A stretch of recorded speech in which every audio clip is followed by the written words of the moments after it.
আজকের বিষয়টা অত্যন্ত গুরুত্বপূর্ণ, অত্যন্ত গুরুত্বপূর্ণ।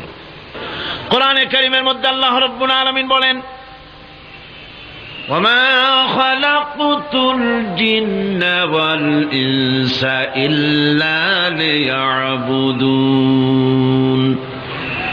আমি মানুষ এবং জিনকে সৃষ্টি করেছি শুধুমাত্র আমার ইবাদতের জন্য, আমার গোলামির জন্য, আমার আনুগত্যের জন্য। এখন এই ইবাদত আমাদের সৃষ্টি হয়েছে কিসের জন্য? জবাব দিতে হবে সকলকে, কি জন্য? ইবাদতের জন্য। আমি যে মাঝে মধ্যে প্রশ্ন করি, তাতে কি আপনারা রাগ করেন নাকি? আমি আপনাদেরকে কষ্ট দেওয়ার জন্য প্রশ্ন করি না, এটি সুন্নতের একটি অংশ। হুজুর সাল্লাল্লাহু আলাইহি ওয়াসাল্লাম গুরুত্বপূর্ণ কথাগুলি সাহাবায়ে কিরামদেরকে 3 বার করে জিজ্ঞেস করতেন, যাতে করে কথাগুলি অন্তরের ভেতরে ঢুকে যায়, কলিজার ভিতরে ঢুকে যায়। আল্লাহ পাক আমাদের সৃষ্টি করেছেন ইবাদতের জন্য। কিসের জন্য? আমরা যেন তার গোলামি করি, সেই জন্য আল্লাহ পাক আমাদেরকে সৃষ্টি করেছেন, জিনদেরকেও সৃষ্টি করেছেন ইবাদতের জন্য। এই ইবাদত একটি ব্যাপক অর্থবোধক শব্দ। আমরা যদি ইবাদতটা নাই বুঝি, তা আমাদের মানব জন্ম হবে বৃথা।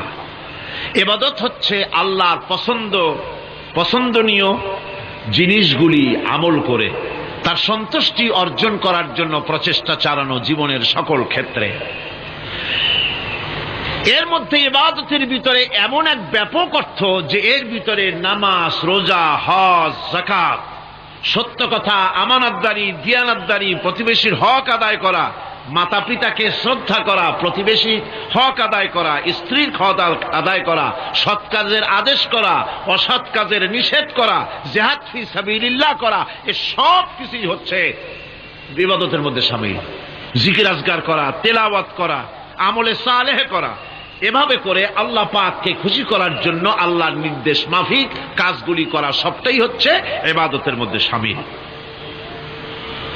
মানব সৃষ্টির উদ্দেশ্য এবং লক্ষ্যই হচ্ছে মানুষ গোলামি করবে, আনুগত্য করবে আল্লাহ পাকের। এই জন্য যত নবী আল্লাহ পাক পৃথিবীতে পাঠিয়েছেন, সমস্ত নবী দাওয়াত দিয়েছেন তার উম্মতকে কি বলে? ইয়া কওমি ইবুদুল্লাহা মা লাকুম মিন ইলাহিন গায়রু। প্রত্যেক নবী তার জাতিকে, তার সম্প্রদায়কে ডেকে বলেছেন, হে আমার জাতি, হে আমার সম্প্রদায়, এক আল্লাহর গোলামি করো, তিনি ছাড়া তোমাদের কোনো ইলাহ নাই, প্রভু নাই, মাবুদ বলে কেউ নাই। এভাবে করে কোরআনে কারীম একজন একজন করে নবীদের নাম উচ্চারণ করে আল্লাহ পাক শুনিয়ে দিলেন, শোনো, লাকাদ আরসালনা নূহান ইলা কওমিহি ফাকালা ইয়া কওমি ইবুদুল্লাহা মা লাকুম মিন ইলাহিন গায়রু।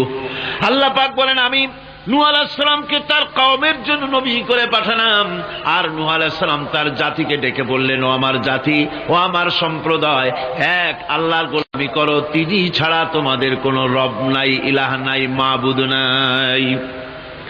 হুদ আলাইহিস সালাম সম্পর্কে আল্লাহ পাক বলছেন, وَإِلَى عَادٍ أَخَاهُمْ هُودًا قَالَ يَا قَوْمِ اعْبُدُوا اللَّهَ مَا لَكُمْ مِنْ إِلَٰهٍ غَيْرُهُ। হুদকে আমি সামুদ জাতির জন্য, আমি সালেহ আলাইহিস সালামকে তার জাতির জন্য পাঠাইছি, হুদকে তার জাতির জন্য পাঠাইছি, এবং তারা সকলেই বলেছেন, হে আমার জাতি, এক আল্লাহর গোলামি করো, এক আল্লাহর দাসত্ব করো, আর কারো গোলামি করা যাবে না। এভাবে করে শুআয়ব আলাইহিস সালাম সম্পর্কে আল্লাহ পাক বলেছেন, আমি মাদিয়ানবাসীদের জন্য তাকে পাঠিয়েছি, এবং তাকে আমি বলেছি যে একমাত্র আল্লাহ পাকের গোলামি করো, জীবনের সকল ক্ষেত্রে তার আনুগত্য করো। আল্লাহ পাক এরপরে বলেন, শুধু নূহ, শুধু হুদ, শুধু সালেহ আর শুআয়ব নয়, শুধু মূসা আর ঈসা নয়, ওয়ালাকাদ বা'আসনা ফি কুল্লি উম্মাতির রাসূলা আন ইবুদুল্লাহা ওয়াজতানিবুত তাগুত।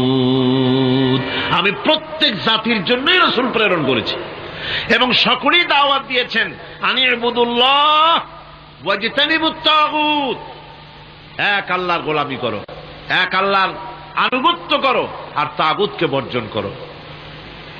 তাগুত হচ্ছে সেই শক্তি যে শক্তি শুধু নিজেই আল্লাহর আইন অমান্য করে না, অন্যদেরকেও অমান্য করতে বাধ্য করে, তাকে কি বলা হয়? কোরআন বলছি, وَمَا أَرْسَلْنَا مِنْ قَبْلِكَ مِنْ رَسُولٍ إِلَّا نُوحِي إِلَيْهِ أَنَّهُ لَا إِلَهَ إِلَّا أَنَا فَاعْبُدُونِ। আল্লাহ পাক বলছেন, হে নবী, তোমার পূর্বে এই পৃথিবীতে আমি যাদেরকে পাঠিয়েছি তাদের সকলের প্রতি আমি এই ওহী অবতীর্ণ করেছিলাম যে তারা তার জাতিকে বলবে লা ইলাহা ইল্লা, লা ইলাহা ইল্লা আনা, আমি ছাড়া কোনো ইলাহ নাই, অর্থাৎ আল্লাহ ছাড়া কোনো ইলাহ নাই। এই কথাটা নবীরা সকল জাতির কাছে তারা বলবে, এই বলে ওহী নাজিল করেছে, এবং তারা বলবে একমাত্র আল্লাহ পাকের গোলামি, তার আনুগত্য জীবনের সকল ক্ষেত্রে করতে হবে, তিনি ছাড়া কোনো ইলাহ নাই, এটাকে বিশ্বাস করতে হবে। মেরাজ উপলক্ষে আল্লাহ পাক রাসূল করিম সাল্লাল্লাহু আলাইহি ওয়াসাল্লামকে যে পেগাম দিয়েছিলেন, যে হাদিয়া দিয়েছিলেন, যে 14টি পেগাম ছিল, তার মধ্যে প্রথম পেগাম যেটা ছিল সে ছিল কি? وَقَضَى رَبُّكَ أَلَّا تَعْبُدُوا إِلَّا إِيَّاهُ وَبِالْوَالِدَيْنِ إِحْسَانًا। তোমার রবের পক্ষ থেকে এটা চূড়ান্ত রূপে ফয়সালা হয়ে গিয়েছে, চূড়ান্ত ফয়সালা হয়ে গিয়েছে যে দাসত্ব, গোলামি, আনুগত্য করতে হবে কেবলমাত্র আল্লাহ সুবহানাহু ওয়া তাআলা। আল্লাহ পাকের গোলামি ছাড়া কারো গোলামি করা যাবে না। এখন এই গোলামিটা কি জিনিস, আসুন আমরা ব্যাখ্যা করে আলোচনা করে বুঝতে চেষ্টা করি গোলামিটা কি। এটি হচ্ছে, এটা মানুষের একটা স্বভাবজাত প্রবৃত্তি। মানুষের সামনে মানুষ কারো না কারো আনুগত্য করতে চায়, এটা তার রুহের মধ্যে, তার রক্তের মধ্যে, তার দেহের মধ্যে মিশ্রিত রয়েছে। যেমন মানুষ ক্ষুধা লাগলে ক্ষুধা নিবৃত্ত করার জন্য আহারের আশ্রয় গ্রহণ করে, ঠান্ডা লাগলে শীত বস্ত্রের আশ্রয় নেয়, ক্ষুধা লাগলে খাদ্যের আশ্রয় নেয়, গরম লাগলে বৃষ্টি হলে ঘরের মধ্যে আশ্রয় নেয়, মনের ভাষা ব্যক্ত করার জন্যে, মনের কথা ভাবের আদান প্রদান করার জন্য ভাষার আশ্রয় গ্রহণ করে। ঠিক এগুলি যেমন তার সহজাত প্রবৃত্তি, ঠিক অনুরূপ ভাবে উপাসনার প্রেরণা তার মধ্যে, স্বাভাবিকভাবেই উপাসনার প্রেরণা তার মধ্যে ঢুকিয়ে দেওয়া রয়েছে। কারো না কারো সামনে তার মাথা নত করা, এটি একটি স্বাভাবিক প্রেরণা। ইবাদতের ধারণা প্রকৃতপক্ষে এটি একটি ব্যাপক ধারণা। এর প্রথমে এটাকে দুই ভাগে ভাগ করা যায়, একটা হচ্ছে বন্দিগি এবং আনুগত্য, আর একটা হচ্ছে পূজা বা অর্চনা। বন্দিগি এবং আনুগত্যের ব্যাপারটা হচ্ছে যে উচ্চতর কোন একটি সত্তার সামনে মাথা নত করে দেওয়া, যেটাকে আরবিতে বলা হয় ইজহারে তাদাল্লুল, নিজেকে ছোট করা, নিজেকে ছোট করা। এই নিজেকে ছোট করাটা, এটা কিন্তু আল্লাহ পাক ছাড়া কারো সামনে মাথা নত করা, কথা বুঝেন না নাকি? আল্লাহ ছাড়া কারো সামনে মাথা নত করা যাবে না। সুতরাং আজ ইজহারে তাদাল্লুল, মানুষ নিজেকে ছোট করবে কেবলমাত্র আল্লাহর কাছে। কার কাছে? আল্লাহ ছাড়া কারো সামনে মানুষ মাথা নত করতে পারবে না। এমনকি আমার দেশের কোর্টগুলিতে জজ সাহেবদেরকে বলা হয় মিলর্ড, আমার প্রভু। ব্রিটিশের শেখানো কথা, কোন মুসলমান উকিলের এমন কথা বলা উচিত নয়, জায়েজ নয়, হারাম। এ ধরনের কাস্টমস, এ ধরনের ট্র্যাডিশন উৎখাত করা উচিত। মাননীয় স্পিকার, মাননীয় জজ সাহেব, সম্মানিত জজ সাহেব এভাবে বলতে পারে, কিন্তু আমার প্রভু, প্রভু তো মুসলমানের একজন। প্রভু কয়জন? তার নাম কি? এই 4-5 জনে কইলেন আল্লাহ। আল্লাহর নাম নিতে দুঃখ লাগে, ভয় করে, লজ্জা করে, চিল্লা এখন প্রভু কে? আল্লাহ সুবহানাহু ওয়া তাআলা। সুতরাং তার সামনে মাথা নত করতে হবে। এখন বন্দিগি বা আনুগত্য, আমি এই জিনিসটা একটা দৃষ্টান্তের মাঝে আপনাদের সামনে পেশ করতে চাই। খুবই গুরুত্বপূর্ণ বিষয়, আপনারা শুনলে আশা করি আল্লাহ পাক আমাদেরকে ফায়দা দান করবেন। আমি দোয়া চাই এই গুরুত্বপূর্ণ বিষয়টি যেন গুছিয়ে আপনাদের সামনে পেশ করতে পারি, আল্লাহ পাক যেন তৌফিক দান করেন। এই আনুগত্যটার একটা দৃষ্টান্ত এভাবে দেওয়া যায়, যেমন চাকর মনিবের আনুগত্য করে। চাকর কার আনুগত্য করে? মনিবের। মনিব যা বলে চাকর সেগুলিকে মান্য করে। এটাকে আরেকটু বড় করে যদি দেখতে চান তাহলে এভাবে বলা যায়, জনগণ, একটা দেশের জনগণ সরকারের আনুগত্য করে। সরকার যা বলে সরকারের আনুগত্য করে। মানুষ তার নিজের অজান্তেও কোর্টে, কাছারিতে, আদালতে, রাস্তায়, নৌকায়, স্টিমারে, প্লেনে, শিক্ষাঙ্গনে, সর্বত্র একটি দেশের জনগণ একটা সরকারের আইন নিজের অজান্তেই মেশিনের মতো পালন করে চলে, ঠিক কিনা? এই দৃষ্টিতে যে পরিমাণ লোক কোন সরকারের কর্তৃত্ব সীমায় বাস করে এবং তার আইনের অনুবর্তন করে, তাদের সম্পর্কে আমরা বলতে পারি জনগণ অমুক সরকারের আনুগত্য করছে। আর এটাকে যদি আরবিতে বলেন তাহলে বলা যায় এভাবে, জনগণ অমুক সরকারের ইবাদত করছে, আনুগত্য করছে, দাসত্ব করছে, গোলামি করছে। এবার এই ধারণাটিকে আরো একটু প্রশস্ত করে দিন, তাহলে আপনি দেখতে পাবেন, প্রথমে বললাম মনিবার চাকর, তারপর বললাম জনগণ আর সরকার। এবার এই দৃষ্টিকে আরো প্রশস্ত করে দিয়ে বিশ্বের দিকে তাকান, মহা শূন্যের দিকে তাকান। গাছপালা, তরু লতা, কীট পতঙ্গ সব যেন কারো আইন মেনে চলছেই তো মনে হয়, নাকি কন? এবার শুনুন আল্লাহ পাক কি বলছে। আল্লাহ রাব্বুল আলামিন বলেন, আফাগায়রা দীনিল্লাহি ইয়াবগুন ওয়ালাহু আসলামা মান ফিস সামাওয়াতি ওয়াল আরদি তাওআন ওয়া কারহা। আফাগায়রা দীনিল্লাহি ইয়াবগুন, তোমরা কি আমার দেওয়া জীবন ব্যবস্থাকে ছেড়ে দিয়ে অন্যের তৈরি করা কোন ব্যবস্থা তালাশ করো? ওয়ালাহু আসলামা মান ফিস সামাওয়াতি ওয়াল আরদ, অথচ আকাশে যা আছে, জমিনে যা আছে, সব কিছু আনুগত্যের মস্তক আমার সামনে মাথা নত করে দিয়েছে। সুবহানাল্লাহ বিহামদিহি, ঠিক কিনা?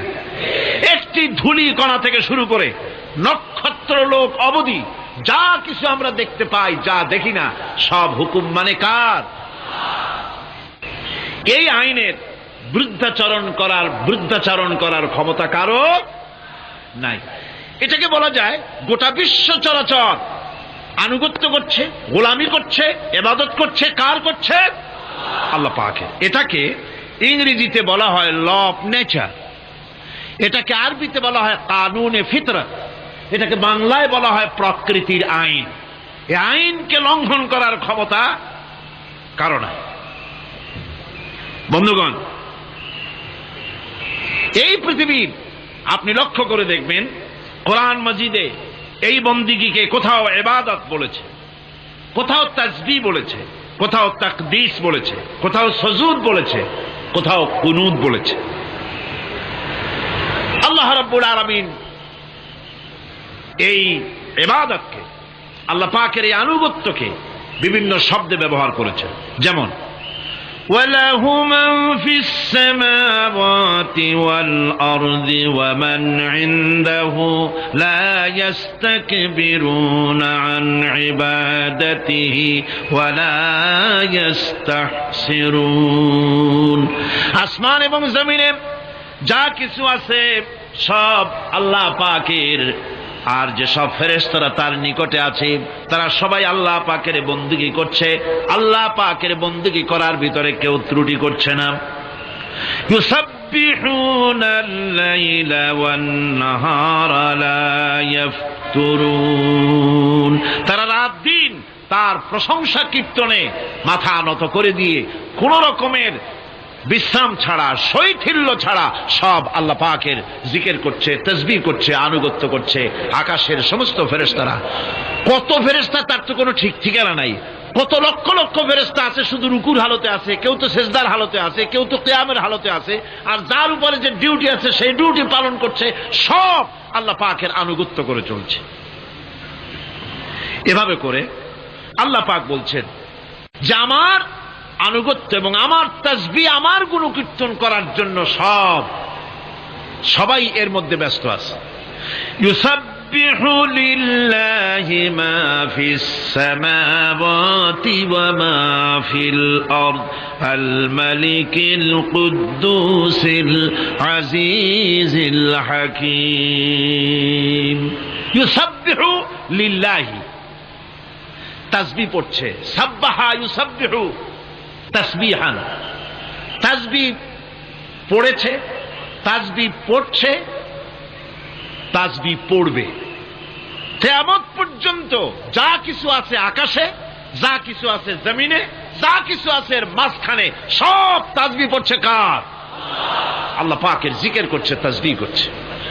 হযরত ইউনূস আলাইহিস সালাম মাছের পেটে যখন ঢুকে পড়েছিলেন, যখন নিজের জীবন সম্পর্কে হতাশ হয়ে গিয়েছিলেন, তখন তিনি শুনতে পাচ্ছিলেন চতুর্দিকে যে সমস্ত জলচর প্রাণী আছে, হাত্তাকে সমুদ্রের তলদেশের, দরিয়ার তলদেশের বালুকণা, পাথরের নুড়ি, শৈবাল, সব কিছু থেকে আল্লাহ পাকের জিকির হচ্ছে।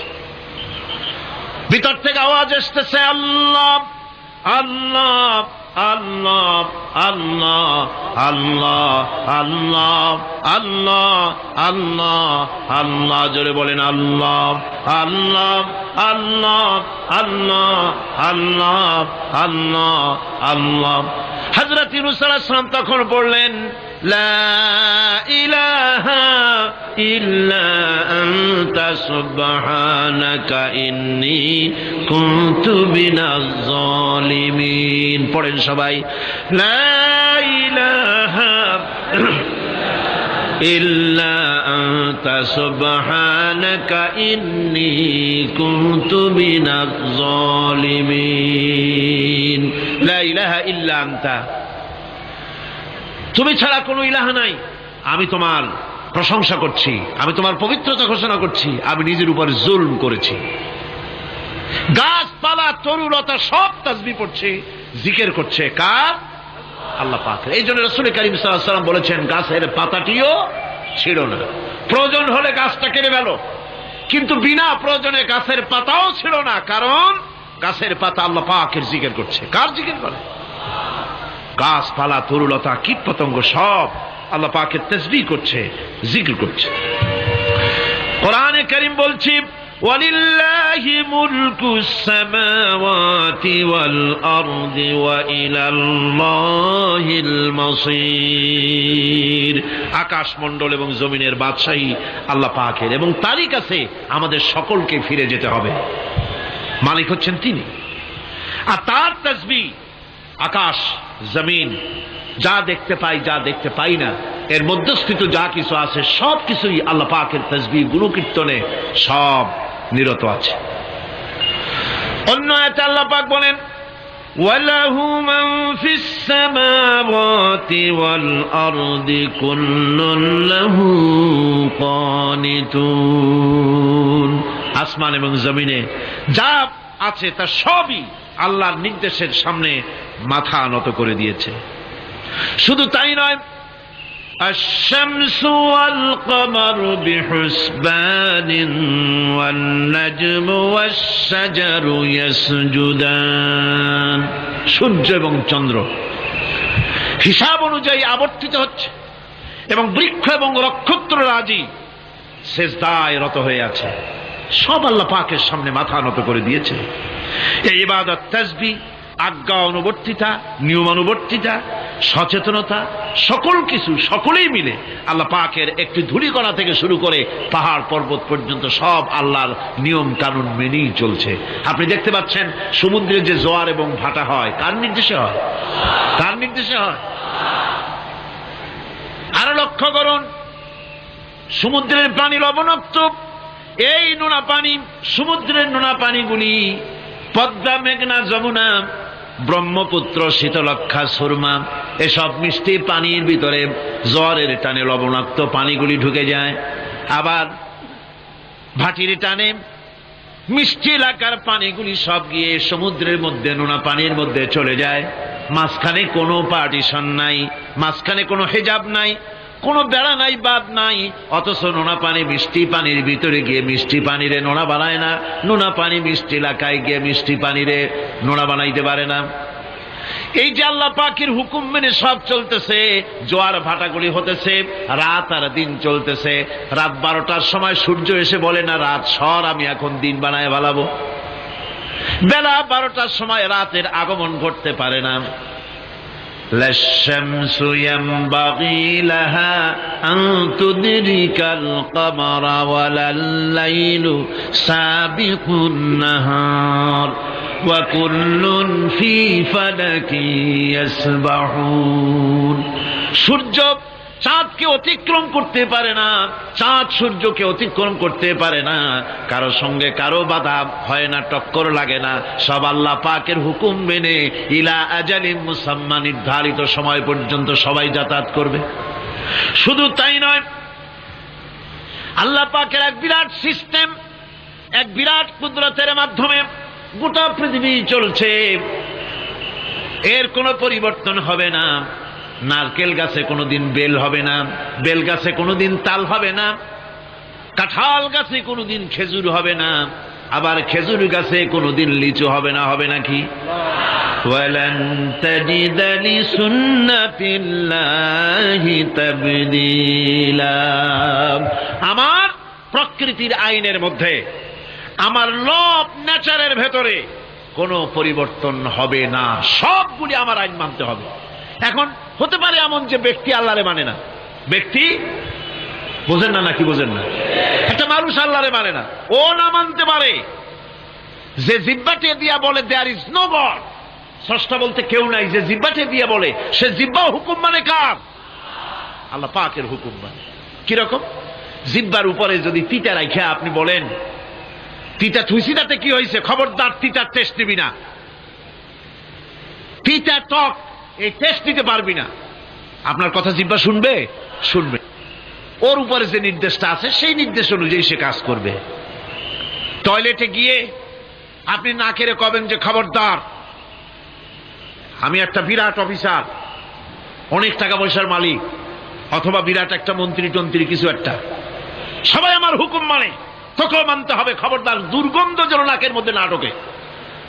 নাক আমি চাবি ধরতে পারবো না। শুনবে না কে? শুনবে। নাক হোক, কান হোক, চোখ হোক, মুখ হোক, প্রত্যেকটা অঙ্গ প্রত্যঙ্গ, এগুলি সব হুকুম মানে কার? হতে পারে ব্যক্তি আল্লাহরে অস্বীকার করে বসলো, আল্লাহকে বললো যে আল্লাহ নাই, সব এমনি এমনি। এর কপালের লক্ষণ। কিসের লক্ষণ? কপাল পড়া লক্ষণ। সব বোঝে, একটা মাঠ দেখে কয় যে না কেউ এটারে বানাইছে। এই যে একটা ভিডিও ক্যামেরা, এটাতে কেউ দেখলে বলবে যে কয়েকজন আলেমে মিলে ফু দিছে আর অমনি একটা মাইক হয়ে কি বল ক্যামেরা হয়ে গেছে, বলবে কেউ?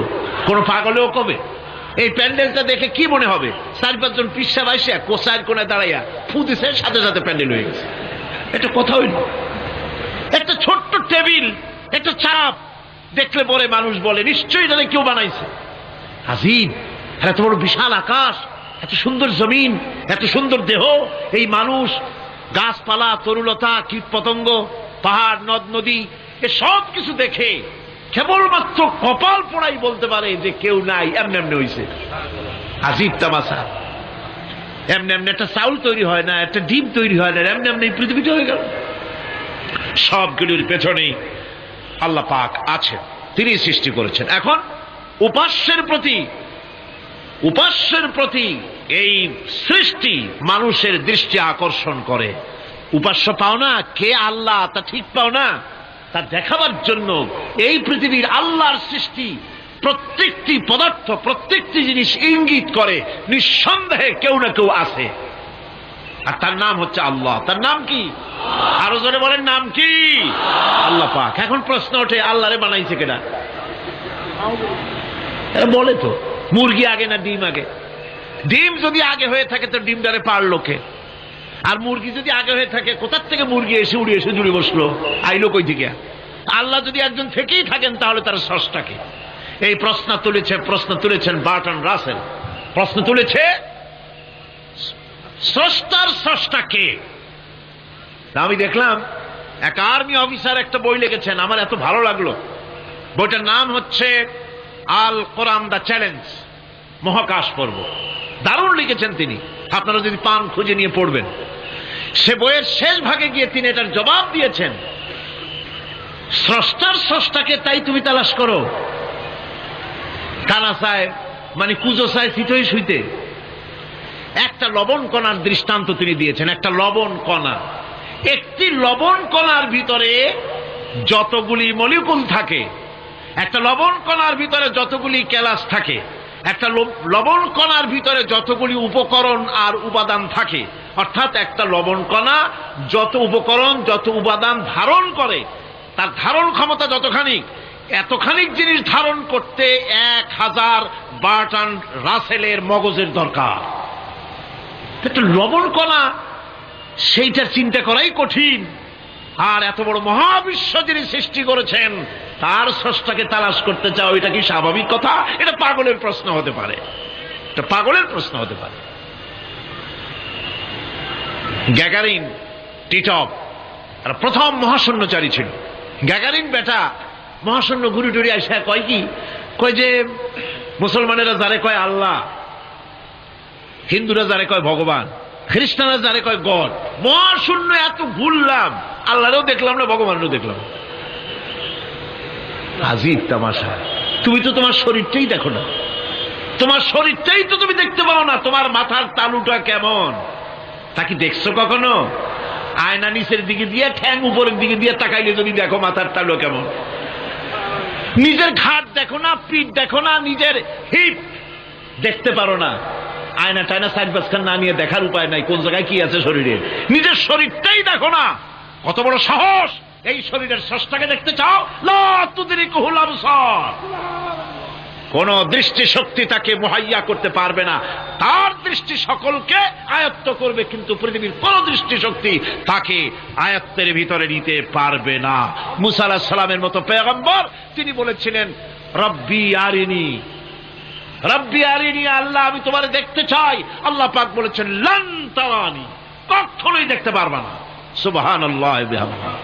সুতরাং এই পৃথিবীর সবকিছু ইঙ্গিত করে যে একজন আছেন। এই ফুলের সৌন্দর্য যিনি দিলেন, ফুল দেখা যায়, সৌন্দর্য দেখা যায়, কিন্তু গন্ধ দেখা যায় না।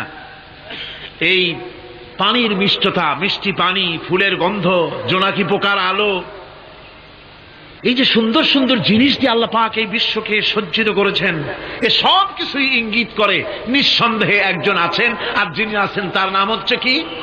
আল্লাহ। জোরে বলেন তিনি কে? আল্লাহ। এখন এই স্রষ্টাকে চিনতে মানুষের বড্ড হয়রানি স্রষ্টাকে চেনার জন্য। এই স্রষ্টাকে খোঁজার জন্য, চেনার জন্য মানুষ শক্তি পূজা আরম্ভ করলো। ওই যে আমি আগে বলেছি, মানুষের মধ্যে একটা স্বাভাবিক প্রেরণা এই কারো না কারো সামনে মাথা নত করে দেবে। সেজন্য মানুষ, কেউ তো আগুনকে পূজা করলো, আগুনের ভিতরে শক্তি আছে বলে আগুনের সামনে মাথা নত করে দিল, পাহাড়ের সামনে মাথা নত করে দিল, মূর্তি বানাইয়া মূর্তির সামনে মাথা নত করল, কাঠের মূর্তি, মাটির মূর্তি বানাইয়া তার সামনে মাথা নত করে দিল। এগুলির সামনে যদি তুমি মাথা নত করলে, এগুলি কি মাছির মতো একটা ছোট্ট প্রাণীও বানাতে পারবে? এ চ্যালেঞ্জ কার? আল্লাহ পাকের। কোরআন শরীফে আল্লাহ পাক বলেছেন, নবী ওদের বলেন, ওরা কি মাছির মতো ছোট্ট একটা প্রাণী বানাতে পারবে? পারবে না। এমনকি ওদের সামনে যে খাদ্যগুলি রাখা হয়, মূর্তি টুর্তি বানায় সামনে যে খাদ্য রাখা হয়, এই খাদ্যের উপরে যদি মাছি পড়ে, খাবারগুলি উড়াই নিয়ে যায়। অথবা ওদের নাকের উপর এসে যদি মাছি এসে পড়ে, এই মাছিটাকে এতগুলো হাত সাথে একটা টোকা দিয়ে একটা মাছিকে উড়াই দিতে পারবে না। পারবে না। সুতরাং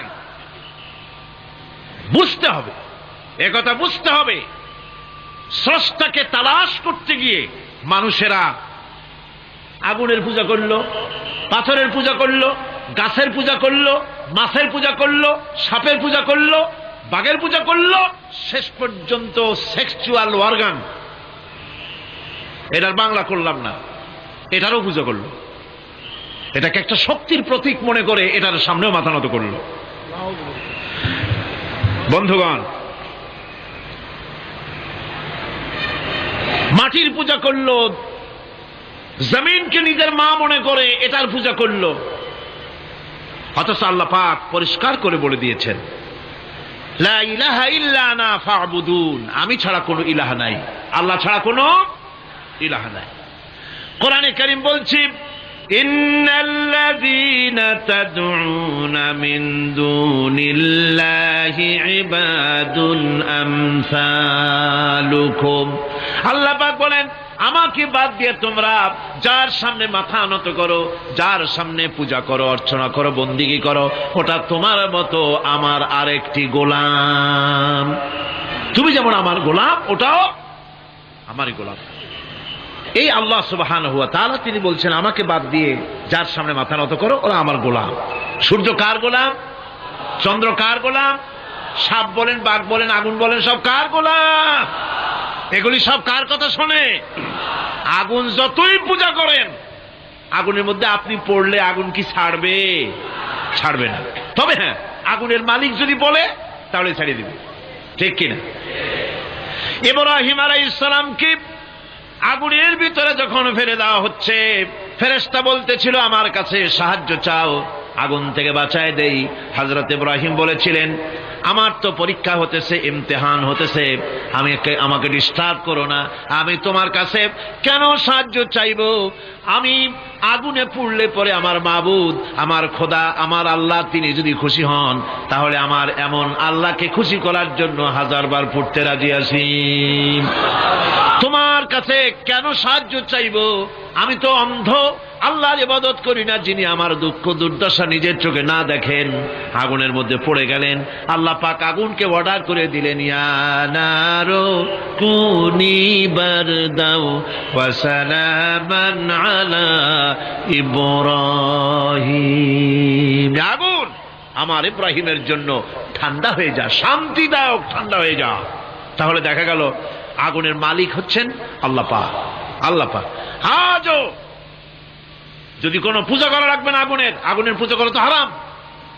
আগুন হচ্ছে আল্লাহর গোলাম, আল্লাহর সৃষ্টি, এটা হচ্ছে মাখলুক, আল্লাহ হচ্ছেন খালিক। বিশ্বকবি, কবি সম্রাট আল্লামা ডক্টর ইকবাল কি সুন্দর করে বলেছেন, আজ ভি হো জো ইব্রাহিম কা ইমা পয়দা, आज भी हो जो इब्राहिम का इमां पैदा, आग कर सकती है एक अंदाज गुलिस्तां पैदा। ইব্রাহিমের ঈমান যদি আজও কোথাও হয় বিদ্যমান, করতে পারেন অগ্নিকুণ্ডে খুবসুরত এক গুলিস্তান। এখনো যদি ইব্রাহিমের ঈমান যদি কারো মধ্যে জাগ্রত হয়, আর তাকে যদি আগুনে ভালানো হয়, সে আল্লাহ আজও আছেন না? নাই? আছে কিনা? আল্লাহু লা ইলাহা ইল্লা হুয়াল হাইয়ুল কাইয়্যুম। পড়েন সবাই, আল্লাহু লা ইলাহা ইল্লা হুয়াল হাইয়ুল কাইয়্যুম। তিনি সদা জাগ্রত, তিনি চিরঞ্জীব। সুতরাং মহান শক্তিধর আল্লাহ পাক, তার হচ্ছে সব গোলাম। তুমি গোলাম হইয়া আর এক গোলামের কাছে হাত পাতো, সে তোমারে কিচ্ছু দিতে পারবে না। আমি দৃষ্টান্ত দিতে গিয়ে বলি, একজন ভিক্ষুক সে যদি আর একজন ভিক্ষুকের কাছে গিয়ে বলে, ভাই আমারে 10টা টাকা দাও, সে 10 টাকা পাবে কই? সারাদিন খয়রাত করিয়া পাইছে মোটে 5 টাকা, তোমারে তো 10 টাকা দিতে পারবে না। ও ভিক্ষুক, তুমিও ভিক্ষুক। সুতরাং গোটা বিশ্ববাসী হচ্ছে আল্লাহ পাকের কাছে ভিক্ষুক। সবগুলি কি ভিক্ষুক? প্রধানমন্ত্রী হোক, প্রেসিডেন্ট হোক, প্রধান সেনাপতি হোক, আল্লাহ পাকের দরবারে এগুলি কিচ্ছুই না, গোলাম। এগুলি সব কি? গোলাম আর গোলাম। সুতরাং মাথা নত করা যাবে না কারো সামনে। এই প্রকৃতি, এই নেচার শিখাচ্ছে। একজন আছেন সেটাকে বুঝতে হবে। বোঝার জন্য আল্লাহ কি দিয়েছেন? কি বোঝার জন্য আল্লাহ পাক মানুষকে ব্রেন দিয়েছেন, বিবেক দিয়েছেন। শোনার জন্য কান দিয়েছেন, দেখার জন্য চোখ দিয়েছেন।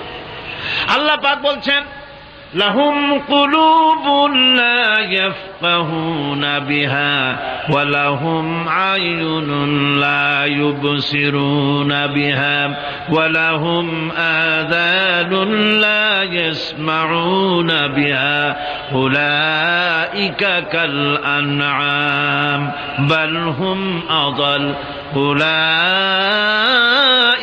হুমুল গাফিলুন। আমি যাদেরকে কান দিয়েছিলাম, কলব দিয়েছিলাম, বিবেক দিয়েছিলাম, বিবেক দিয়ে সব বুঝলো, কিন্তু আমারে বুঝলো না। বিবেক দিয়া সব বুঝলো, বিবেক দিয়া সমস্ত জিনিস, নিজের স্বার্থের জিনিসগুলি বুঝলো, কিন্তু আল্লাহকে বুঝলো না। কান দিয়েছিলাম শোনার জন্য, গান শুনলো, বাজে কথা শুনলো, সব শুনলো, কিন্তু হকের দাওয়াত তার কানের মধ্যে ঢুকলো না। হক বুঝলো না, হক শুনলো না, হক দেখলো না, সত্যকে চিনতে পারলো না। আল্লাহ পাক বলেন উলাইকা কাল আনআম, এরা হলো চতুষ্পদ জানোয়ার, জানোয়ার পশু। আল্লাহ কয় না খালি পশু কইলে সারে না, বাল হুম আযাল, একেবারে পশুর চাইতেও নিকৃষ্ট। কারণ কি? কারণ হলো পশু অবিশ্বাসী নয়, পশু অবিশ্বাসী নয়, পশু কাফের নয়, পশু মুশরিক নয়, পশু মুরতাদ নয়, পশু নাস্তিক নয়, ঠিক কিনা? সুতরাং পশুর চাইতেও খারাপ, পশুর চাইতেও খারাপ। পশু যেটা বোঝে তাও বোঝে না। পশু তো অন্তত মালিকের আনুগত্য করে, তার কথা শোনে, যার খায় তার কথা শোনে।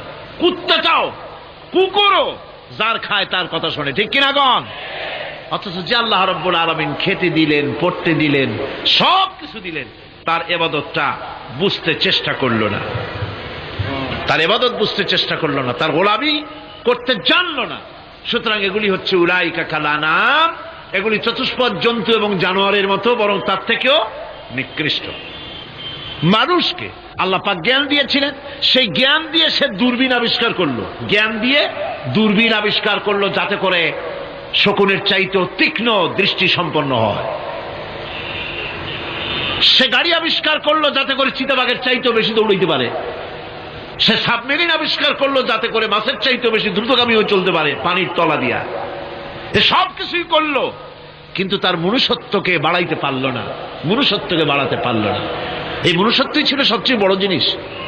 কবি বলছেন মুঝে ये डर है कि दिले जिंदा तू ना मर जाए, मुझे ये डर है कि दिले जिंदा तू ना मर जाए, कि जिंदगानी इबारत है तेरे जीने से, मुझे ये डर है कि दिले जिंदा तू ना मर जाए।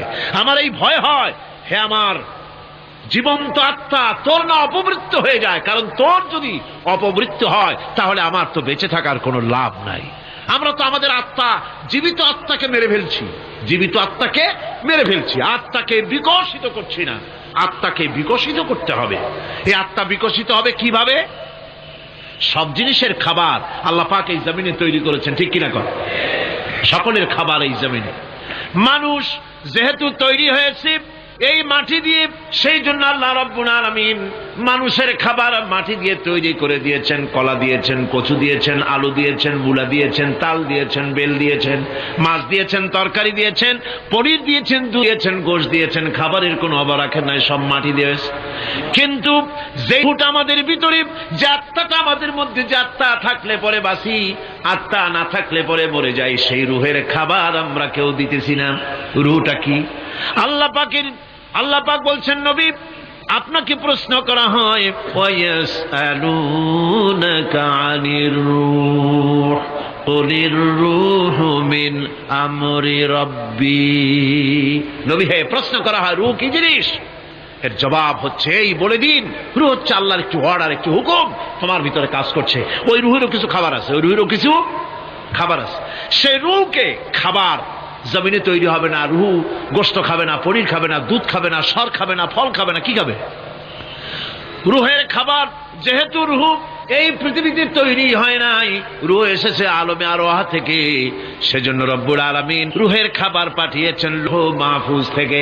আল্লাহ পাক কোরআনে কারীমকে রুহের খোরাক করে পাঠিয়েছেন।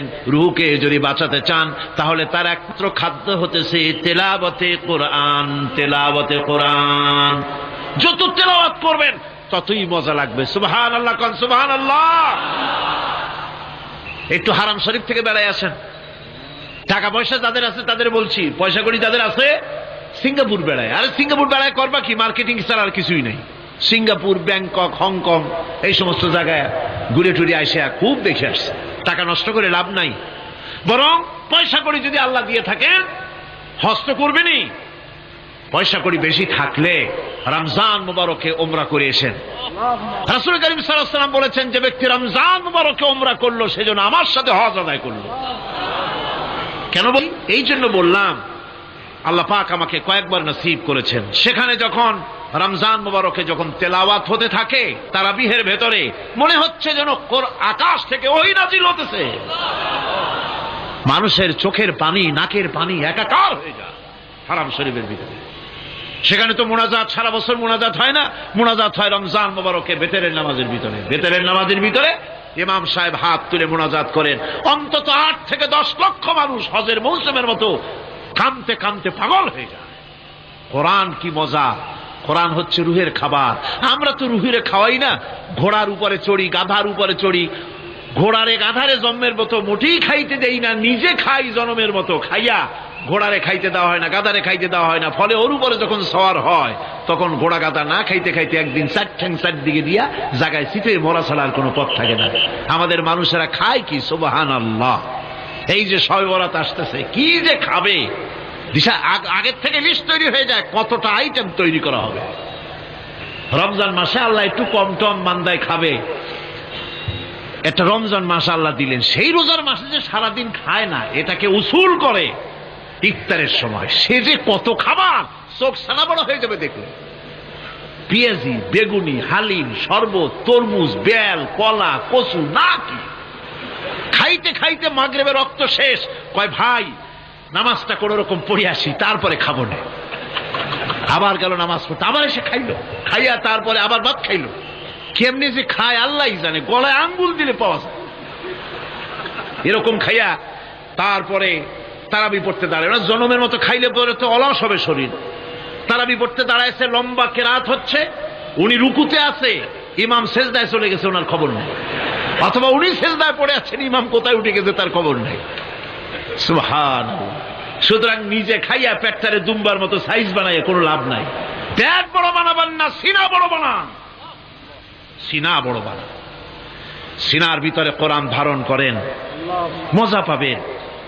এই আল্লাহ রাব্বুল আলামিন এত বড় নিয়ামত, এই কোরআন, এর থেকে বড় নিয়ামত পৃথিবীতে আর নাই। শ্রেষ্ঠ নিয়ামত, এর থেকে বড় নিয়ামত আছে ভাই? এই শ্রেষ্ঠ নিয়ামতকে পড়তে শিখুন, বুঝতে শিখুন, হেদায়েতের সবের মধ্যে আছে। সুতরাং আল্লাহ রাব্বুল আলামিন মনুষ্যত্বকে, আত্মাকে বিকাশ করার জন্য কোরআনে কারীম দিয়েছিলেন। মানুষ এই জ্ঞান দিয়ে আবিষ্কারের পিছনে চলে গেল। হ্যাঁ, আবিষ্কার দরকার আছে, মোটেই আমি এটাকে অস্বীকার করি না, সব দরকার। কিন্তু সেই সাথে আল্লাহ পাকের সাথে যে সম্পর্কটা থাকা দরকার ছিল, সেই সম্পর্ক থেকে মানুষ নিজেকে বিচ্ছিন্ন করেছে। কোরআনে কারীমে আল্লাহ পাক বলছেন, লাকাদ খালাকনাল ইনসানা ফি আহসানি তাকওয়িম। সব থেকে সুন্দর করে বানিয়েছি কারে? মানুষ। চিল্লা এখন কারে? মানুষ হলো সবচাইতে সুন্দর, সবচাইতে সুন্দর সৃষ্টি আমার। ওগুলা, এই মানুষগুলি হচ্ছে আশরাফুল মখলুকাত। মানুষ কি মখলুকাত? সৃষ্টির সেরা। আপনারা সৃষ্টির সেরা হইলেন কি দিয়া? আপনারা কি বাঘের মতো দৌড়াতে পারেন? বল্লার মতো হুল ফুড়াইতে পারেন? কুত্তার মতো কামড়াইতে পারেন? হাতির মতো শক্তি আছে? গরিলার মতো শক্তি আছে? মাছের মতো সাঁতরাইতে পারেন? সাপের মতো ক্রুদ্ধতা আছে? সিংহের মতো হিংস্রতা আছে? তো কিসের, কোন দিক থেকে আপনি আশরাফুল মখলুকাত হলেন? আশরাফুল মখলুকাত হয়েছেন জ্ঞানের কারণে। কিসের কারণে? সেই জ্ঞানটার জন্যই তো আপনি সৃষ্টির সেরা। এই সৃষ্টির সেরা মানুষ, সুন্দর মানুষ, এই মানুষগুলি সুম্মা রাদাদনাহু ফি আসফালা সাফিলিন। সুম্মা রাদাদনাহু আসফালা সাফিলিন। এই মানুষ নিচে নামতে নামতে এত নিচে নামে, শয়তান অবাক হয়ে গালে হাত দিয়া নিচের দিকে তাকাইয়া দেখে আর চিন্তা করে এর দূর নামলো কেমনে। শয়তান অবাক হয়ে যায় মানুষের অবস্থা দেখে। আর America, British parliament, American parliament আইন পাশ করে পুরুষে পুরুষে বিবাহ জায়েজ করে দিয়েছে সেখানে। নাউযুবিল্লাহি মিন যালিক। শয়তানের চাইতে অনেক কিছু। শয়তান ওই সব কাম জানেও না, বোঝেও না। শয়তান তো ভালো, কুত্তাও জানে না, ঠিক কিনা কন? কুকুরেও সমকামিতা করে না, শুয়ারেও করে না, গাধায়ও করে না। মানুষ কোথায় নামছে? এই মানুষ সৃষ্টির সেরা বানিয়েছিলাম, শয়তানের চাইতে নিকৃষ্ট হয়ে গেল। আল্লাহ পাক বলেন, ইল্লাল্লাযীনা আমানু ওয়া আমিলুস সালিহাতি ফালাহুম আজরুন গায়রু মামনুন। কিন্তু যারা ঈমান এনেছে, আমলে সালেহ করেছে, তাদের জন্য রয়েছে অফুরন্ত পুরস্কার। এই অফুরন্ত পুরস্কার আল্লাহ রাব্বুল আলামিন দান করবেন যারা নাকি মুমিন বান্দা, যারা নাকি ইবাদত করবে তাদের জন্য। এখন আমি আপনাদেরকে বলতেছিলাম যে ইবাদত গোলামি অর্থে, এর গোলামির পূর্ণ অর্থ সেটা হচ্ছে যে ব্যক্তি, পরিবার, সমাজ ও রাষ্ট্র, জীবনের সকল ক্ষেত্রে গোলামি করতে হবে কার? আল্লাহ পাকের। এই ইবাদত শব্দটাকে কোরআনে কারিমে কয়েকটা অর্থে ব্যবহার করা হয়েছে, সে অর্থগুলি আমাদের জানা দরকার। যেমন ইবাদত এবং দাসত্ব অর্থে আল্লাহ পাক বলছেন, ثم أرسلنا موسى وأخاه هارون بآياتنا وسلطان مبين। অথবা মুসা এবং তার ভাই হারুনকে আমার নিদর্শন দিয়ে তাদেরকে সুস্পষ্ট রূপে প্রমাণ সহ ফেরাউন এবং তার সভাসদের কাছে আমি পাঠিয়ে দিলাম। তারা যখন তাদের কাছে গিয়ে দ্বীনের দাওয়াত দিল, তখন তারা কি বলল? ফাকালু আনুমিনু লিবাশারাইনি মিসলিনা ওয়া কওমুহুমা লানা আবিদুন। আমি যখন তাদেরকে পাঠালাম, তারা যখন দ্বীনের দাওয়াত দিলেন, ইবাদতের দাওয়াত দিলেন, তখন তারা বলল, আমরা কি এমন আমাদেরই মতো দুজন মানুষের আনুগত্য করব? এখানে আবেদুন অর্থাৎ দাসত্ব, আমরা কি তার দাসত্ব করব? এই দাসত্ব একমাত্র আল্লাহরই হতে পারে, আর কারো হতে পারে না। সেজন্য কোরআনে কারীম অন্যত্র বলছে, ইয়া আইয়ুহাল্লাযীনা আমানু কুলু মিন তাইয়্যিবাতি মা রাযাকনাকুম ওয়াশকুরু লিল্লাহি ইন কুনতুম ইয়্যাহু তা'বুদুন। হে ঈমানদারেরা, তোমরা যদি আমার ইবাদত করো, তবে আমি তোমাদেরকে যে সব পবিত্র জিনিস দান করেছি তা খাও এবং আল্লাহর শুকর আদায় করো। তো ইবাদত আল্লাহ পাকের করলে আল্লাহ পাক তাদেরকে খেতে দিবেন, পড়তে দিবেন, সবকিছু আল্লাহ পাক করে দিবেন। তো আল্লাহ পাকের ইবাদত করতে হবে, আল্লাহ পাকের উপর ঈমান আনতে হবে, আর তাগুতকে অস্বীকার করতে হবে। অন্য আরেকটি আয়াতে কথাটা এভাবে এসেছে, ফামান ইয়াকফুর বিত্তাগুতি ওয়া ইউমিন বিল্লাহি ফাকাদ ইসতামসাকা বিল উরওয়াতিল উসকা লা ইনফিসামা লাহা ওয়াল্লাহু সামিউন আলীম। ফামান ইয়াকফুর বিত্তাগুত, যে ব্যক্তি তাগুত অস্বীকার করলো, ওয়া ইউমিন বিল্লাহ এবং আল্লাহর উপর ঈমান এনেছে, ফাকাদ ইসতামসাকা বিল উরওয়াতিল উসকা, সে এমন এক মহান অবলম্বন ধারণ করলো যে কোনো জিনিসই তাকে বিচ্ছিন্ন করে দিতে পারবে না। এমন এক মহান অবলম্বন ধারণ করেছে। সুতরাং আল্লাহর উপর ঈমান আনতে হবে, তাগুতকে অস্বীকার করতে হবে। ইবাদত জীবনের সকল ক্ষেত্রে করতে হবে কার? আল্লাহ পাক। কোরআনে কারীম বলছে, এর আগে আমি প্রথমে শুনিয়েছি, সমস্ত নবীরা আম্বিয়া আলাইহিস সালাম তারা তার নিজের জাতিকে গোলামির জন্য দাওয়াত দিয়েছেন। আল্লাহ পাকের বলেছেন আমার জাতি, একমাত্র নবী মুহাম্মদ রাসূলুল্লাহ সাল্লাল্লাহু আলাইহি ওয়াসাল্লাম আমার জাতি তিনি বলেন নাই। তাকে দিয়ে আল্লাহ পাক বলেছেন ইয়া আইয়ুহান নাসু উবুদু রাব্বাকুমুল্লাযী খালাকাকুম ওয়াল্লাযীনা মিন ক্বাবলিকুম লাআল্লাকুম তাত্তাকুন। ইয়া আইয়ুহান নাসু উবুদু রাব্বাকুমুল্লাযী খালাকাকুম। রাব্বাকুম উবুদু রাব্বাকুম আয় আতিউ রাব্বাকুম। গোলামি করো, আনুগত্য করো, দাসত্ব করো তোমার সেই প্রভুর, সেই রবের যিনি তোমাকে সৃষ্টি করেছেন। তার আনুগত্য জীবনের সব ক্ষেত্রে করো। এক জায়গায় করলে হবে না, সব জায়গায় করলে হবে। জীবনের সমস্ত কাজটাই হলো ইবাদত হবে যদি মুসলমান আল্লাহর হুকুম মাফিক তার জীবনকে পরিচালনা করে। আপনার চোখের চাহনিটাও তো ইবাদত হবে। সুবহানাল্লাহ। এই চোখ দিয়ে গুনাহ কামাই করা যাবে, আবার এই চোখ দিয়ে সওয়াব কামাই করা যাবে। যদি কোনো সন্তান তার মা বাপের দিকে ভক্তির নজরে, মহব্বতের নজরে যদি তাকায়, নবীজি বলেছেন একটা কবুল নফল হজের সওয়াব আমলনামায় লেখা যাবে। সাহাবীরা প্রশ্ন করেছেন যদি কেউ 100 বার তাকায় তো কি হবে? নবীজি বলেছেন আল্লাহ রাব্বুল আলামিনের নিয়ামতের ভান্ডার অফুরন্ত নিয়ামতের, সেখানে কোনো অভাব নাই। যদি কোনো বান্দা যদি তার মা বাপের দিকে দৈনিক 100 বার তাকায় তো ওই বান্দার আমলনামায় 100 কবুল নফল হজের সওয়াব লেখা যাবে। তাহলে দেখা গেল চোখের চাহনি আপনার ইবাদত, আপনার ঘুম ইবাদত, আপনার চাকরি ইবাদত, আপনার ব্যবসা বাণিজ্য ইবাদত। তার মানে হলো আল্লাহর গোলামি, আল্লাহর হুকুম অনুযায়ী কাজ করার নামই হচ্ছে ইবাদত। ইয়াকা না'বুদু ওয়া ইয়াকা নাস্তাঈন। পড়েন সবাই, ইয়াকা না'বুদু ওয়া ইয়াকা নাস্তাঈন। আল্লাহ তাআলা একমাত্র তোমার গোলামি করি, তোমারই আনুগত্য করি, তুমি ছাড়া কারো গোলামি করি না, তুমি ছাড়া কারো গোলামি করি না। এখন দোকানদার নামাজের মধ্যে পড়লো ইয়াকা না'বুদু। ইয়াকা না'বুদু, না'বুদু শব্দটা হচ্ছে মুজারের সিগায় যায়। এর মধ্যে দুইটা কাল পাওয়া যায়, বর্তমান আর ভবিষ্যৎ, দুটি কাল পাওয়া যায়। না'বুদু এই শব্দ দিয়ে বোঝানো হচ্ছে কি, আল্লাহ পাক এই নামাজের ভিতরে যেমন তোমার হুকুম পালন করে নামাজ আদায় করছি, যেমন নামাজের ভিতরে কিছু খাওয়া যায় না, বাইরে খাওয়া জায়েজ ছিল, নামাজ পড়ছি বলে খানাটা আমার জন্য হারাম হয়ে গেছে। কথা বলা জায়েজ ছিল, নামাজের ভিতরে কথা বলা হারাম করে দিলাম। এদিক ওদিক তাকানো জায়েজ ছিল, নামাজের ভিতরে এদিক ওদিক তাকানো বন্ধ করে দিলাম।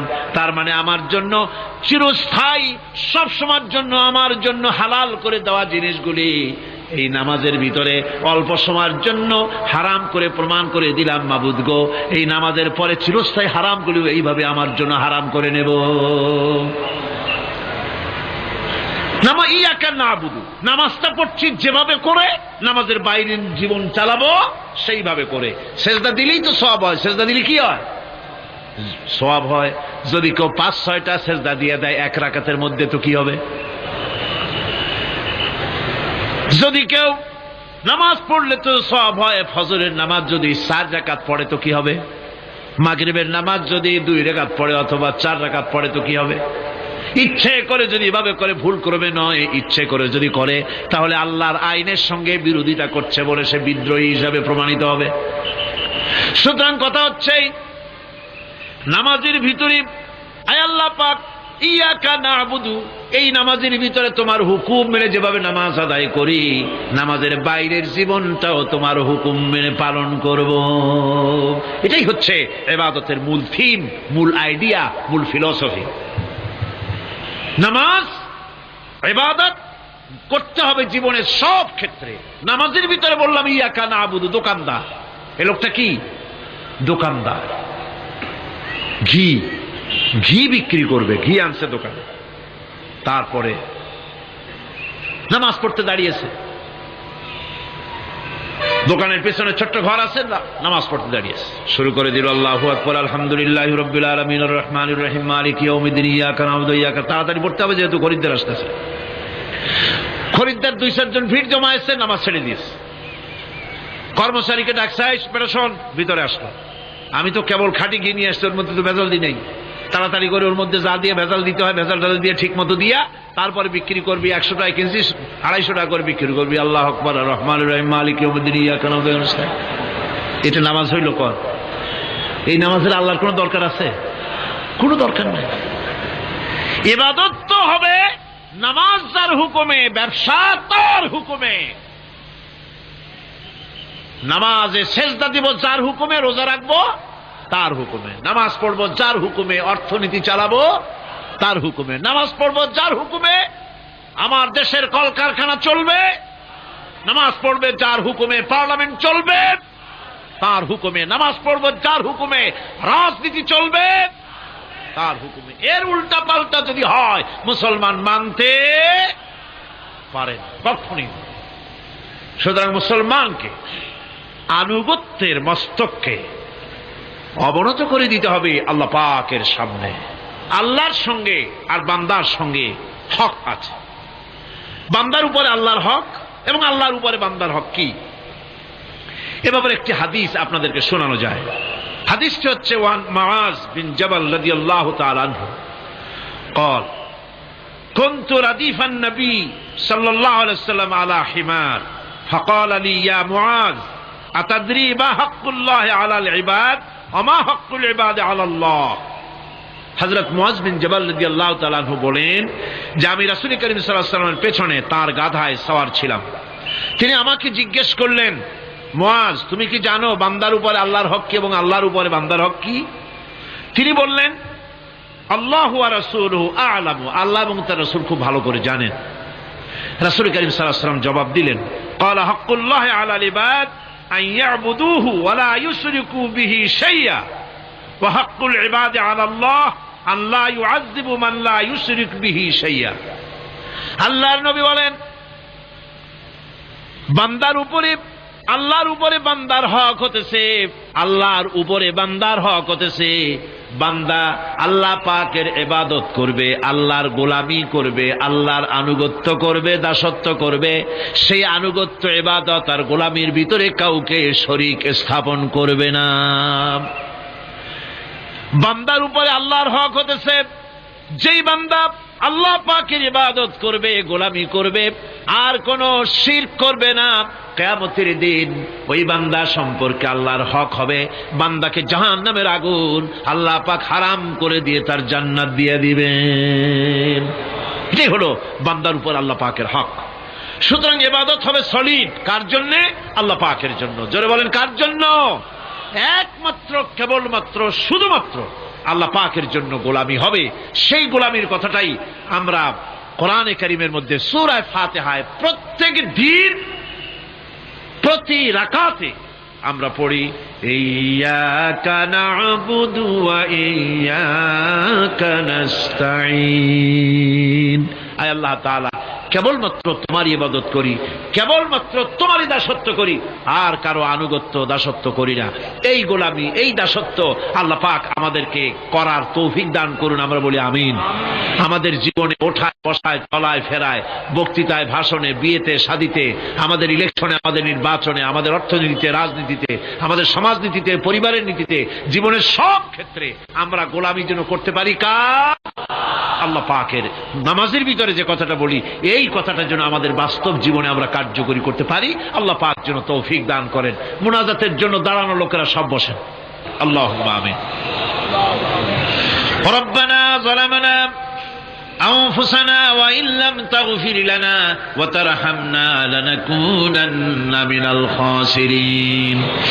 আয় আল্লাহ তাআলা, তোমার পবিত্র কালামুল্লাহ শরীফের, তোমার পবিত্র কালামের ব্যাখ্যা করে তোমার বান্দাদেরকে সাথে নিয়ে আমরা সব গোলামেরা একত্রিত হয়ে তোমার দরবারে হাত তুলেছি।